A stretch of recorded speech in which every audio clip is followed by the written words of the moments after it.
Of inference theory வச்சு problems வந்து எப்படி சால்வ் பண்ணலாம் அப்படின்னு வந்து இப்போ பார்க்க போகிறோம். ஸோ அதுக்கு முன்னாடி நம்ம வந்து இந்த இம்ப்ளிகேஷன்ஸ்லாம் படித்தா தான் நம்மளால் சால்வ் பண்ண முடியும். ஸோ என்னென்னா ஒரு P இன்டர்செக்ஷன் Q அப்படின்னு இருந்துச்சுன்னா அது வந்து it gives the solution P and it also gives the solution Q. ஓகேயா? ஸோ நெகேஷன் P அப்படின்னா வந்து P டென்ஸ் டு Q, அதே மாதிரி Qனா P tends to Q. So இதெல்லாமே வந்து எனக்கு தெரிஞ்சு இம்பார்ட்டன்ட் கிடையாது. இந்த ரெண்டு வந்து நல்ல ஞாபகம் வச்சுக்கோங்க, எல்லா இடத்துலையும் ரொம்ப யூஸ் ஆகும். அதுக்கு அடுத்து இது வந்து நெகேஷன் ஆஃப் ஹோல். ஓகேயா? இது வந்து negation of whole P to Q அப்படின்னா P, negation of whole P to Q அப்படின்னா நெகேஷன் Q. இது என்னவோ அது வந்து அதே மாதிரி வந்துடும். செகண்ட் டென்ஸ் டு என்ன இருக்கோ அது வந்து நெகேஷனில் வரும். ஸோ P இன்டர்செக்ஷன்னா வந்து P and Q அப்படியே வரும். Negation of P tends to Q அப்படின்னா வந்து P அண்ட் நெகேஷன் Q வரும். வெறுமே P டென்ஸ் டு Qனா அது வந்து does not give anything. Okay? So வெறுமே P, Q அப்படின்னு ரெண்டு இருந்துச்சுன்னா நம்ம அது ரெண்டுக்கு வந்து இன்டர்செக்ட் பண்ணிக்கலாம். Anything you have anything.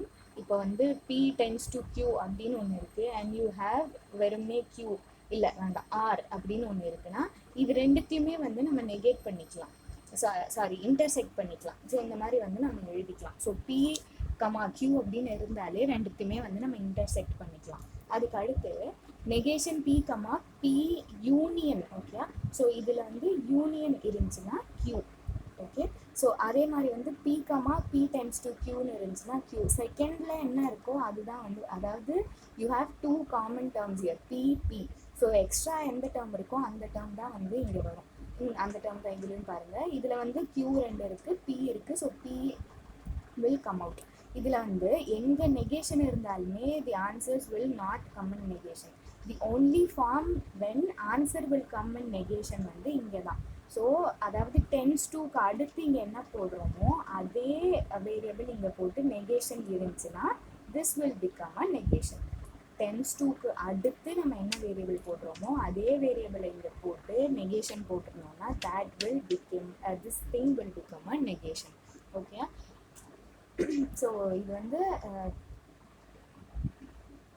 அடுத்து வந்து இது நம்ம நார்மலாக படிக்கிறது தான். P to Q, Q to R அப்படின்னா P to R. இது வந்து நம்ம நார்மலாக நமக்கு தெரிஞ்சுது. அண்ட் தென் இது வந்து பெருசாக முக்கியம் கிடையாது, இது ரொம்ப முக்கியம் இது ரெண்டுமே.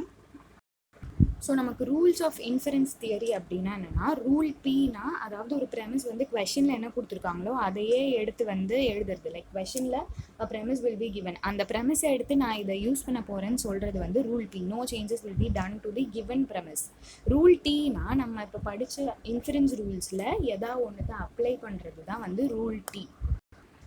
இப்போ வந்து நம்ம ஒரு எக்ஸாம்பிள் சம் பார்த்தோம்னா, determine R is a valid inference அப்படின்னா R is a valid inference இருக்குது அப்படின்னா R வந்து நமக்கு கடைசியாக ஆன்சரில் வரணும்.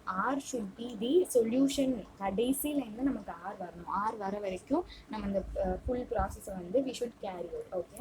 ஸோ இதில் வந்து நமக்கு பாருங்கள் கொடுத்துருக்க ப்ரெமிசஸ் வந்து இதுதான். இதில் வந்து P to Q, Q to R அப்படின்னு இருக்குது. நம்ம அங்கே படித்த மாதிரியே P to Q, Q to Rனா it will be P to R. So இங்கே வந்து நம்ம ஃபஸ்ட் இது விட்டுருவோம்.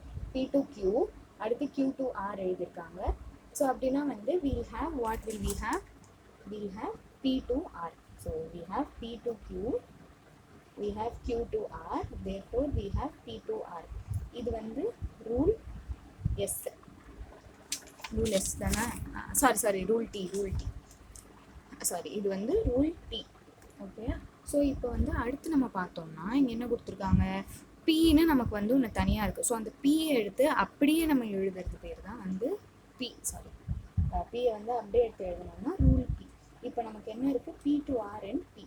ஸோ நம்ம இது பார்த்த மாதிரியே P, P to R அப்படின்னு எழுதணும்னா நம்ம என்ன பண்ணுவோம், ஆரை வந்து தனியாக எடுத்து எழுதிக்கணும். இங்கே நெகேஷன்லாம் இல்லை, அதனால நமக்கு பிரச்சனை இல்லை, ஆரை தனியாக எழுதிட்டோம்.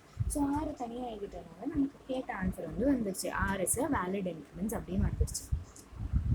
ஓகே? ஸோ இந்த சம் பார்த்தீங்கன்னா இது லிட்டரலி ஃபார்முலாவே தான். இது மாதிரி அதாவது இந்த மாதிரி ரெண்டு இது கொடுத்துருந்தாங்கன்னா இதை வந்து அதாவது இங்கே வேர்ட்ஸில் கொடுத்துருக்காங்க R is a valid inferenceன்னு ப்ரூவ் பண்ணுங்க. இங்கே வந்து வெறும்னே இப்படி கொடுத்துருந்தாங்கன்னா negation P is a valid inference அப்படின்னு நம்ம வந்து ப்ரூவ் பண்ணணும். ஸோ நமக்கு இங்கே என்ன கொடுத்துருக்காங்க, P to Q, negation Q. அப்போ நம்ம படித்த மாதிரி எழுதலாமா, நெகேஷன் Q கமா P2Q அப்படின்னு எழுதுறோம். ஸோ நமக்கு என்ன படித்தோம், இந்த இதுக்கு அப்புறமா அதாவது டென்ஸ் டூவில் இங்கே இருக்கிற வேரியபிளே இங்கே போட்டிருந்தாங்கன்னா அதுக்கு நெகேஷன் இருந்துச்சுன்னா this thing will become a negation அப்படின்னு படித்தோம். Therefore by using rule T what we have is a negation P. நமக்கு ஆன்சர் என்ன கேட்டிருக்காங்க, நெகேஷன் P. ஸோ நமக்கு we have received our answer.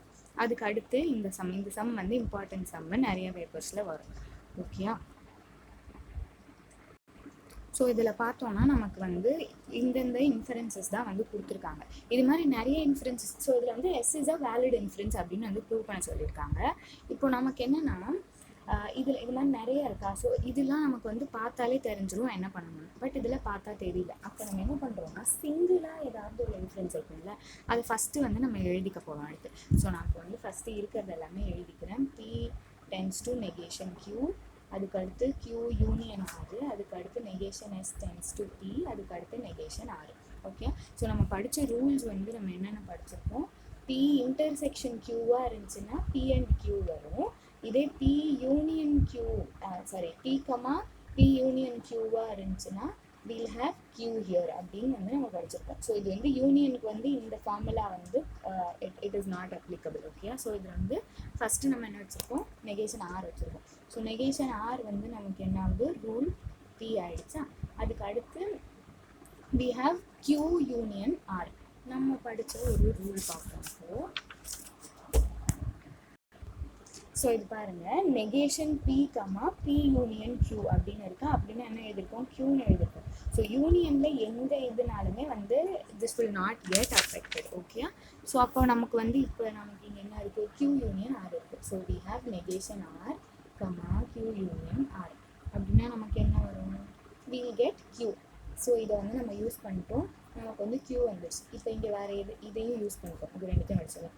இங்கே பாருங்கள், இதில் இடத்துல எங்கே Q இருக்குது, இங்கே Q இருக்குது. ஸோ நம்ம வந்து Q comma P tends to negation Q. நம்ம என்ன படித்தோம், டென்ஸ்க்கு அப்புறமா இருக்க வேரியபிளும் ஃபஸ்ட்டு இருக்க வேரியபிளும் சேமாக இருந்தால் இதோட சிம்பிள் வந்து மாறும். ஸோ இது வந்து இதில் இருக்குது. ஸோ இது நம்ம வந்து நெகேஷன் Pயாக மாற்றிப்போம். அடுத்து இதுவும் முடிஞ்சிச்சு, இது மட்டும்தான் இருக்குது. So we have negation P comma negation S tends to P. இங்கேயும் பாருங்கள், டென்ஸ் டூக்கு அப்புறம் இருக்க வேரியபிளும் இந்த வேரியபிளும் சேமாக இருக்குது. So what you will do is இதுக்கு வந்து நெகேஷன் எடுப்போம். அதாவது negation of negation S. Negation of negation S எடுத்தால் என்ன ஆகும், எஸ் ஆகிடும். So we have received our answer. S is a valid interference.